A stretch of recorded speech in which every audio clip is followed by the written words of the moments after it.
Okay, we recorded the vocals. Now I've got the top track. You can see it says 87, and the bottom track is the SM7. I'm gonna play around with it a little bit. I was playing it to myself and working on it a little bit before you got here. So let's see what we got. This is the 87 that we recorded at Record Plant. I don't know what's on your mind.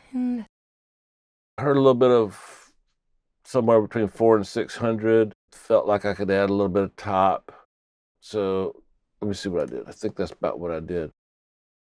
I added about 5K, taking out some 2K, taking out some 600. I'm just going to do I don't know. I think that'll be a little more instructive for you.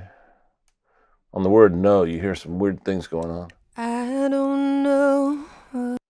So let's see what happens. We're all familiar with multiband compressors, but think of this, the way I think of it, I should say, is as an equalizer that also you can put a compressor on whatever band you select. So I'm selecting 600, but I'm taking it out via this. Watch. I don't know. Okay. I don't know. I don't know. I don't know. That's actually kind of sweet. Now, I use this plugin a lot on vocals, the 16K. Anything above 10K on this, as you approach Nyquist, is just sweet. Now, what do I mean by approach Nyquist? Well, it's slang. It's not an accurate statement other than when you get to 20K, you've got less samples to construct that waveform. So it can reconstruct a waveform in multiple ways, but this plugin does it so that it's more accurate. And so all I'm doing is rolling off a little bit of room, taking out a fair amount of 300. So let's see what that is. I don't know. I don't know. I don't. I might add a little bit of that back. I might have taken out too much. I don't know. Okay, I like that. Now, I want to get into some serious compression. So this is my buddy. I don't know. I don't know. I don't know. I don't know. I don't know. In case you weren't following along, I was actually doing this without it being in. I do that all the time. It's cool. Don't feel bad if you do it too. Okay, now let's add some compression. This is one of my favorites. Let me see. I don't know. I don't know. Attack release. All this is kind of standard. I think these are fixed. I like the short ratio. I'd forgotten it was that little, but I think I'm going to leave that. The MV2, this is kind of like RVox, and then this side is more like an expander. So let's see what we got. I don't know. I don't know. I don't know. So we got a series of very little tiny moves. That little click lip smack, I'd take time to get it out. Now I'm gonna show you something.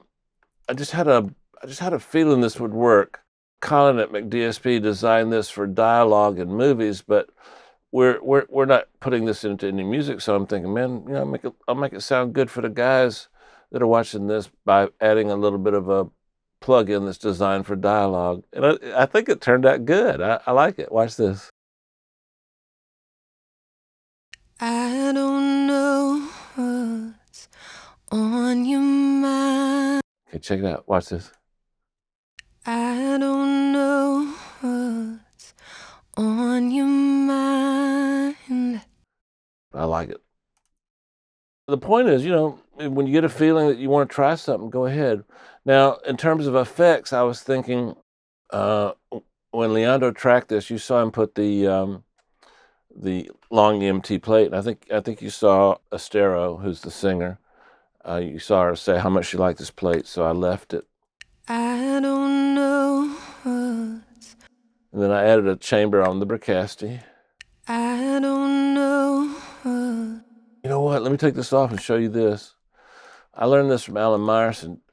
Take a non-len reverb, so it can be any non-len will really kind of work.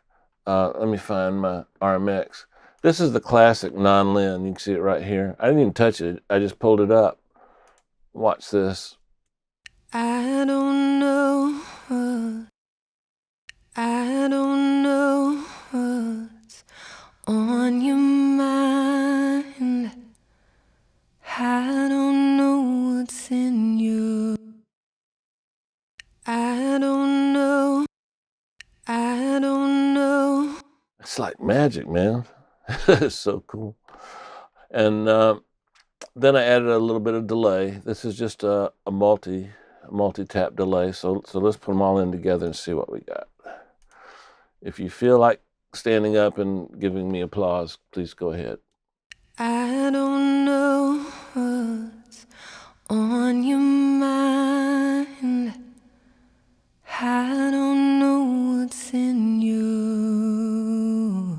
So what we did was everything we did was following her dynamics and following her performance. So we're not trying to do things randomly here. We're just trying to enhance what she gave us. So bear with me. I'm doing A-B because I think this is important. I don't know what's on your mind. I don't know what's on your mind. I don't know what's. I think that's pretty cool. Man, you know, we've got such great tools nowadays. If you can't make a good record now, it's going to be hard for you later because everything that you can almost think of now, there's a tool for it. And back in the day, we would take years to master one tool. Now we get a new tool every day, a new plugin every day, and I'm having a little bit of difficulty finding the time to master each plugin. But once you do, master as many as you can. It's better to master 10 plugins and know them inside out than to know 100 plugins just kind of preset style superficially. Now, this is the 87. If I forget, remind me to come back and show you guys this little thing right here. So now we're going to go to the SM7. And a lot of people would go, Dave, that's kind of unfair. The little SM7 guy is going to get his tail kicked. I mean, it's like a $350, $400 microphone. This was a couple of grand, maybe $2,500. Watch this. Here's the SM7, which is a great, great microphone. I don't know what's on your mind. Now she's performing a little bit different. So let's see the AE400. I'm adding a little more top. Let's check this out. I don't know. Okay. Here we go. I don't know. I don't know. I don't know. Okay. Now I'm going to add the MDW. I don't know. I don't know. I don't know. Tube tech. I don't know. I don't know. I don't know. I don't know. I don't know. I don't know. I don't know. I don't know. I don't know. I don't know. I don't know. I don't know. Okay, now this little guy I use a lot. Greg over at Clariphonic. Okay, watch this. Here's the U87. I don't know.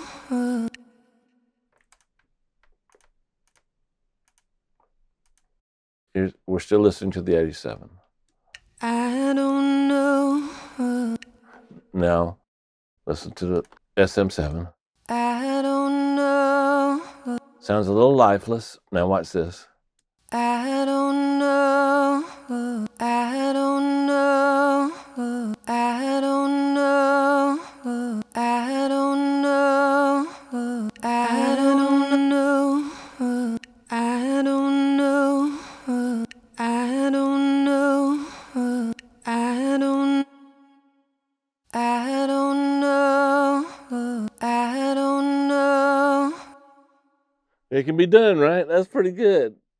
I mean, I'm actually as surprised as you guys are. I thought that I, I I I wouldn't be mad at either one. Real quick, I'm gonna show you. I like to use clip gain a lot to smooth out sections and to enhance the performance.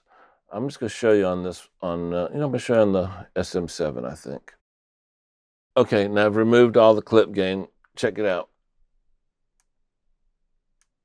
Patient.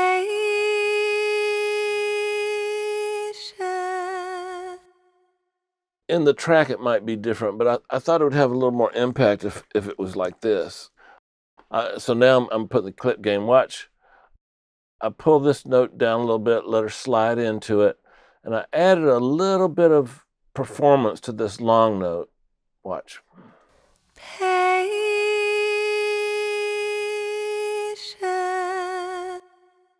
I like that.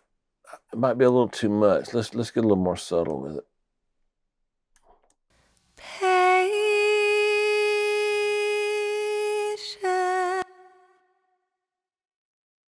Patient.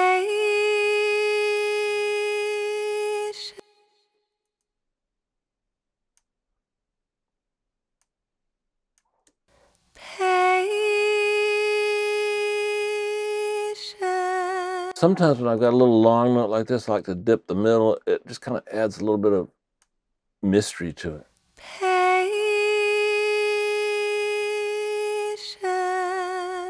And Dave, why couldn't you do that with just regular automation? Well, I want the compressor to be part of this process. So I'm actually manipulating the levels that the compressor is going to see on its input. All right, guys, hope you enjoyed that.